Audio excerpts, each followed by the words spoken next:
Bienvenue très chers téléspectateurs de la RTNC2 Développement. Nous sommes bel et bien dans cette émission Jeunesse et Emploi, dans ce beau cadre de la RTNC, où je reçois pour vous Monsieur Didier Bayeye, qui est un expert en tourisme. Bonjour Monsieur Didier. Bonjour Madame Nadia. Comment vous allez? Ça va très bien, merci. Je vous sens très relax. Ah oui, bien sûr. C'est par rapport à votre boulot ou c'est juste votre nature? C'est ma nature, mais c'est aussi par rapport à mon domaine. Je suis toujours très à l'aise lorsqu'il s'agit de mon domaine. Voilà, je sais que tous les jeunes qui nous suivent, ils se disent experts, tourisme. C'est tellement vaste. Mais la première préoccupation qui me vient à l'esprit pour ce jeune-là qui nous suivent, c'est comment devenir un agent ou un professionnel de tourisme avant de parler de votre expertise. Voilà, pour devenir un agent ou un personnel de tourisme, il y a deux moyens. Le premier, c'est à travers les études du tourisme qu'il faut faire. Et le deuxième moyen, c'est en travaillant dans ces domaines qui est les domaines du tourisme. Voilà. Chaque personne qui est dans les domaines peut se référer comme un personnel de tourisme, qui est dans les domaines du tourisme. Dans son ensemble, comme un secteur, comme une industrie. Voilà.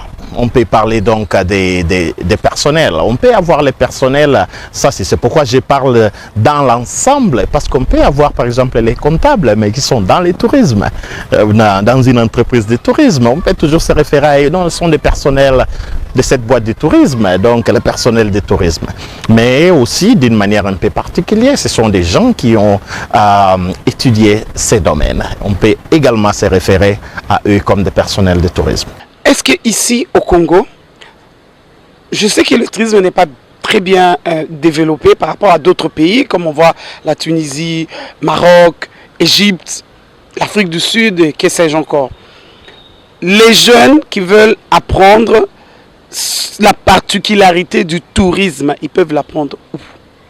Les jeunes qui veulent apprendre le tourisme, ma réponse ne sera pas loin de la réponse que j'ai donnée à votre première question. Ils peuvent apprendre soit en étudiant, mais la réalité c'est qu'on ne finit pas toujours sur ce qu'on a étudié. On peut faire d'autres études et on se retrouve dans un autre domaine. Cela arrive. Par exemple, mon propre cas, moi, ma première qualification universitaire, je suis gradué en relations internationales. Donc, les études de tourisme, j'ai fait et j'ai avancé, approfondi après que j'étais déjà dans les domaines. Voilà, ils peuvent soit étudier, ou encore, lorsqu'ils travaillent dans une boîte ou société de tourisme, ils peuvent acquérir cette connaissance et en travaillant, ils peuvent approfondir la connaissance en étudiant également le tourisme. Mais les écoles d'abord, qui sont très importantes, si nous pouvons voir ces écoles-là, qui forment les jeunes dans les secteurs du tourisme. Pourquoi c'est assez important? Parce que les jeunes ou la majorité de la population vont en fait comprendre que l'importance de préserver notre nature, notre biodiversité, de préserver nos forêts, notre espace vert et tout ce que la culture dans son ensemble et tout ce que nous regorgeons comme pays. Voilà, on peut bien préserver ça lorsque les jeunes s'adonnent également à étudier et apprendre ces domaines qui est le tourisme. Et ceux qui sont au niveau de l'ISP, ici à Kinshasa, sont aussi, d'après vous, parce que vous êtes déjà du domaine, vous visitez aussi d'autres pays, sont assez qualifiés directement en sortant de l'université, ou bien ils doivent demander stage ou avoir de l'emploi dans le domaine? C'est comme si vous avez lu mes idées, parce que juste après notre rendez-vous ici, j'ai notre rendez-vous à l'ISP. Ce sont parmi les choses que nous allons discuter là sur place. Mais une chose que je sais qui fait défaut, c'est que nos étudiants ici en RDC, qui étudient le tourisme n'ont pas toujours les moyens d'expérimenter. C'est quoi ça le tourisme? Pas expérimenter, mais faire les pratiques, faire leurs pratiques sur les champs. Comme ça s'est fait ailleurs. On ne va pas vous parler, par exemple, d'accueil client, les services d'un prestataire, sans vous mettre dans un endroit qui traite avec les services prestataires des touristes. Il faut savoir, quand on parle des services de prestataires des touristes, de quoi est-ce qu'il s'agit. Quand on parle de protéger l'environnement, que l'environnement fait partie du patrimoine, et cela peut rapporter des grosses recettes dans un pays. Qu'est-ce que cela veut dire? Comment ça se passe? Quand on parle d'un lodge, c'est quoi ça un lodge? Quelle est sa différence avec l'hôtel? Par exemple, ils ne sont pas exposés à tout cela. Quelles sont les différentes branches du tourisme? Et ils doivent être exposés, expérimenter cela. La partie ou l'importance des parties transport dans le tourisme, la partie hôtellerie dans le tourisme, la partie restauration dans le tourisme, la partie divertissement, la partie événement dans le tourisme, les tourismes sportifs, ils doivent être exposés à tout ça. Ça fait une différence telle que ça se fait ailleurs, mais sinon, quand on est seulement sur les notes, sur les papiers, la connaissance est vraiment limitée par rapport à ceux qui sont sur les champs. Et pour finir avec cette question, lorsque j'ai organisé les forums sur le tourisme l'année passée, qui a eu lieu ici à Kinshasa, il y avait également les étudiants qui sont venus me voir après les forums pour me dire que ils ne sont pas exposés à développer la connaissance sur les champs, dans un cadre beaucoup plus pratique. Ça, c'est un. Deuxièmement, ils ont également les professeurs qui ont fini, par exemple, dans l'histoire, dans la pédagogie, et qui enseignent le tourisme. Ça également, c'est un autre problème que nos étudiants sont en train de faire face. Cela veut dire que les pays doivent beaucoup investir dans le tourisme, dans les formations des connaisseurs, des professionnels du tourisme qui doivent être en mesure de passer et de convertir cette connaissance à d'autres et de convertir cette connaissance à devenir beaucoup plus pratique pour en fait remonter notre tourisme. Avant de revenir à vous, j'aimerais comment ça va dans les 26 provinces de la RDC. Y a-t-il des endroits appropriés? La RDC comme pays regorge des atouts de tourisme magnifiques. Et d'ailleurs, chaque province peut se développer qu'à travers le tourisme. Que la province ait des minéraux ou pas, peut se développer. Parce qu'il n'y a aucune partie de la RDC qui n'a pas la biodiversité, qui n'a pas la nature, qui n'a pas de rivières, qui n'a pas d'espace vert. Toutes les provinces ont des montagnes, ont des espaces verts, ont des lacs ou des rivières où les fleuves traversent. Nous avons tout ce qu'il faut. Chaque province. Et d'ailleurs, l'idée, si je pouvais moi, l'idée serait d'organiser un colloque ou un forum où on fait venir tous les gouverneurs et leur apprendre comment développer leur tourisme et leur province à travers le tourisme. Un exemple beaucoup plus pratique. Savez-vous que la province de Kwilu est 34 fois plus grande que l'île Maurice. Et la province de Kwilu est 19 fois plus grande que le Cap-Vert, 4 fois plus grande que le Swaziland et 3 fois plus grande que le Rwanda. Et ça, ce sont des pays où on en parle souvent dans les documentaires. Voilà. Souvent, et également ces pays ici, parmi leurs grands contributeurs des recettes, du budget de l'État, c'est le tourisme. Et si je vais même aller plus loin, je vais vous dire que ces pays n'ont même pas tout ce que la province de Kwilu a. Par exemple, en termes de la beauté naturelle, des montagnes, l'espace vert, des forêts, des grandes rivières, il n'y en a pas. Certains de ces pays créent des choses pour attirer les touristes. Ils créent. Et nous avons déjà. Et pourquoi j'ai fait ces parallélismes entre la province de Kwilu et ces pays ici? Si et seulement la province de Kwilu peut arriver à se comporter comme ces pays, parce que ces pays en PIB ils sont plus avancés que toute la RDC, en développement d'infrastructures et dans le tourisme. Ils sont beaucoup plus avancés, plus évolués.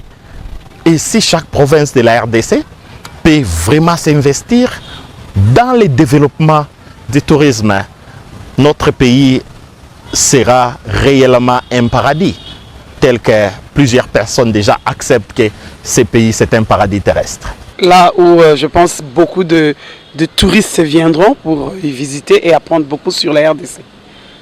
Beaucoup de touristes viendront pour visiter la RDC. Et vous savez, dans les marchés de tourisme, il y a des touristes qui sont classifiés selon leurs intérêts. Par exemple, nous avons les touristes qui sont attirés que par la culture d'une destination. Et nous avons les touristes qui sont beaucoup plus intéressés par la vie sauvage. Et en plus, nous avons des espèces assez spécifiques et spéciales que pour la RDC. On parle des gorilles de montagne, les dos argentés. Et on parle également des okapis. Et nous avons par exemple les parcs marins de mangroves dans le Congo central. Et ça, ce sont des choses qui devaient normalement attirer déjà les touristes d'une certaine catégorie, d'une certaine destination provenance par exemple. C'est comme ça que ça s'est fait ailleurs ou partout. On sait par exemple que ceux ici sont intéressés à une destination avec plage.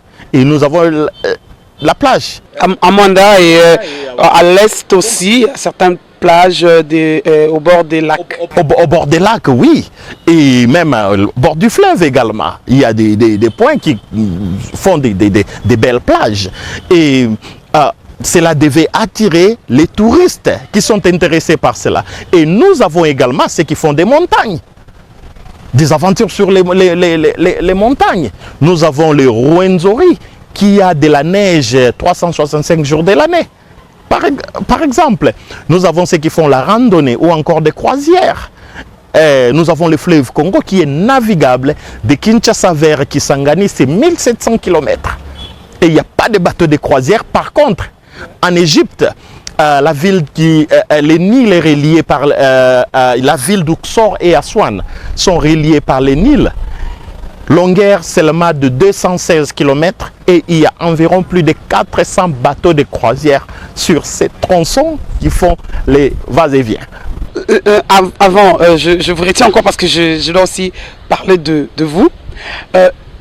Les jeunes qui tiennent nécessairement à être, comment on appelle ça, être professionnels dans ce domaine, que doit-il faire? Parce qu'il a fait son domaine, il est peut-être licencié en droit, mais il fait des formations du tourisme. Et comment doit-il se nourrir pour avoir toute cette connaissance et de bien faire son travail? Pour que quelqu'un devienne un professionnel dans n'importe quel domaine en général, mais il faut d'abord être dans la profession. Il faut d'abord être dans la profession pour devenir un professionnel. On ne devient pas professionnel sans être dans la profession.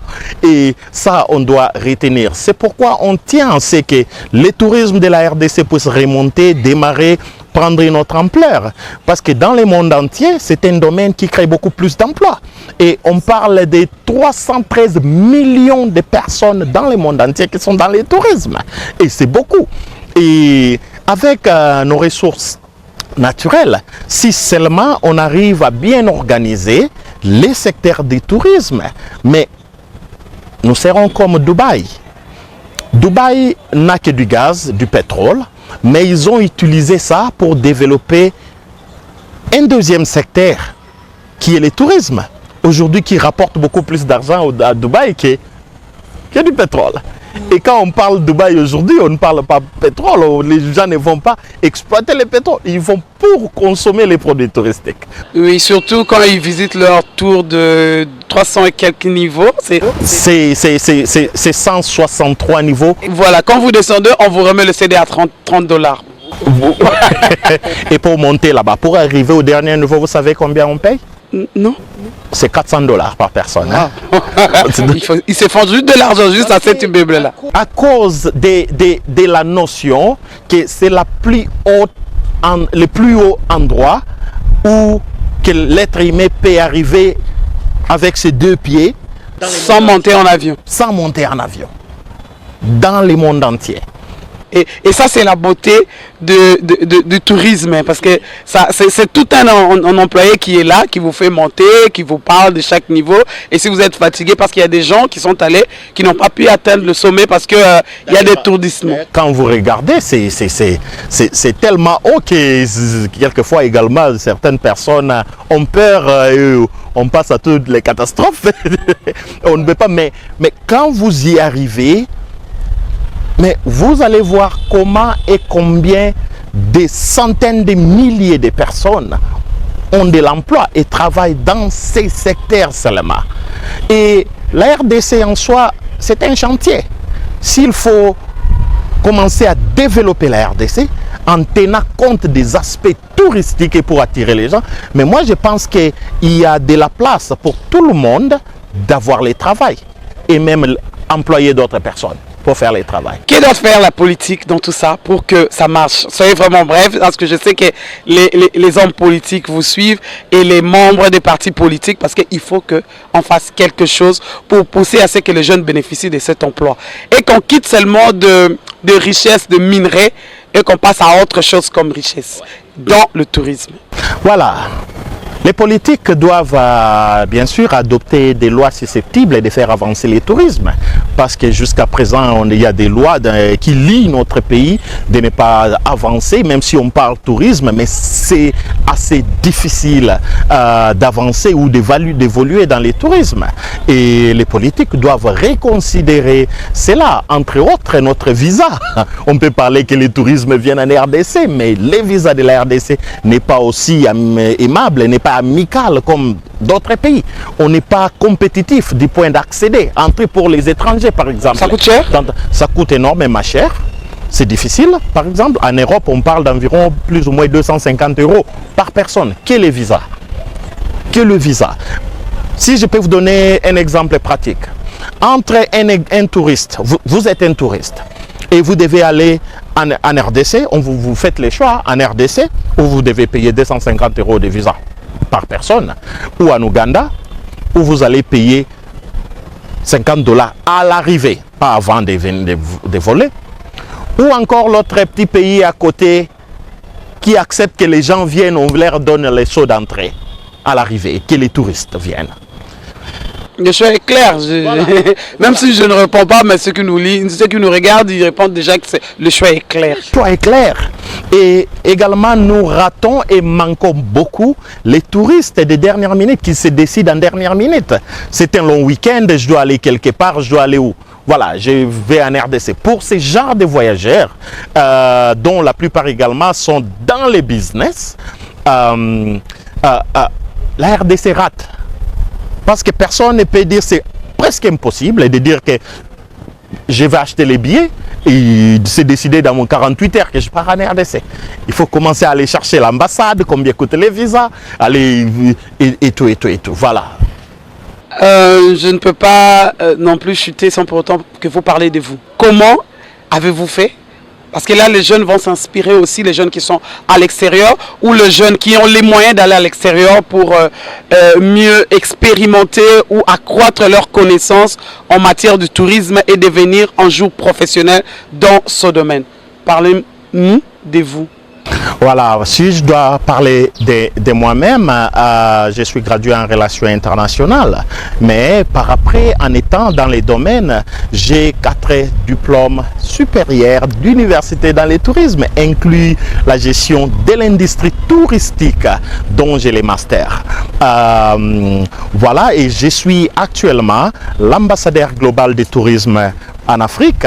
Je suis aussi expert de tourisme pour l'Afrique et les pays de l'océan Indien. Ça fait environ 22 ans que je suis dans ces domaines. Ce n'est pas parce que j'ai choisi d'être ou de me nommer moi-même expert de tourisme. Ça vient, comme j'ai expliqué avant, par études, profession, mais aussi plus les réalisations pendant la profession.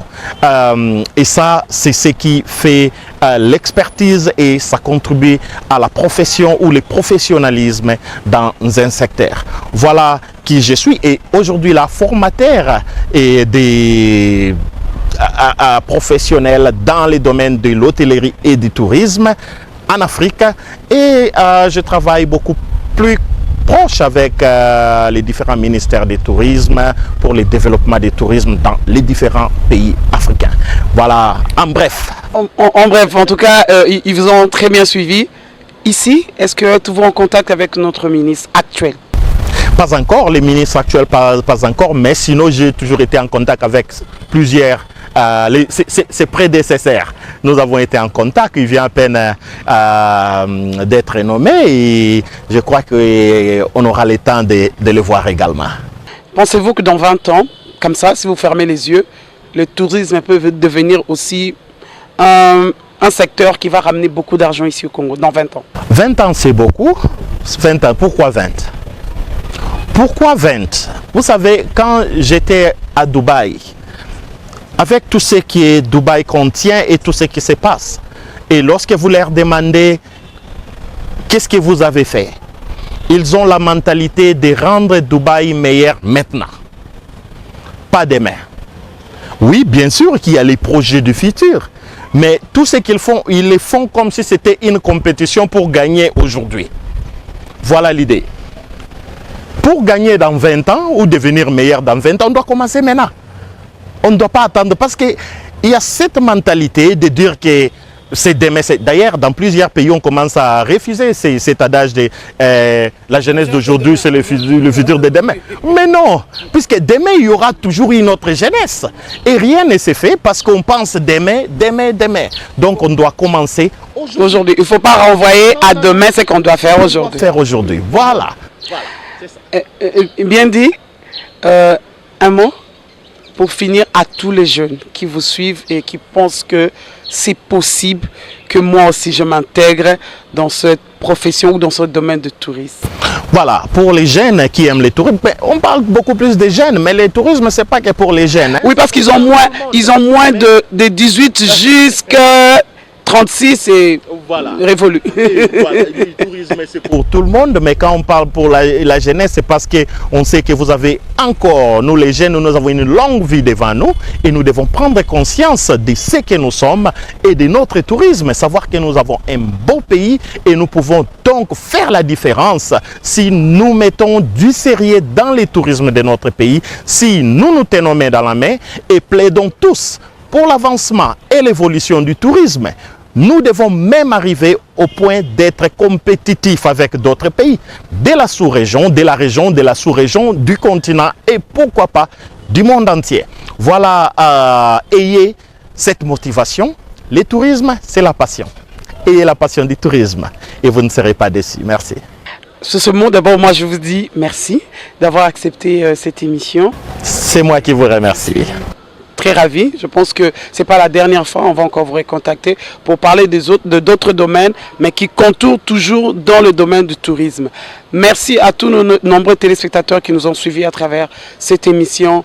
Merci surtout à Daniel Dimonekene qui a réalisé et à Daniel Sabois qui a aussi co-réalisé cette émission. Je ne manquerai pas de dire un petit bonjour à mon réalisateur Pierre Mwanda et surtout à Jenny Mujinga et à toute la grande équipe de cette chaîne de développement.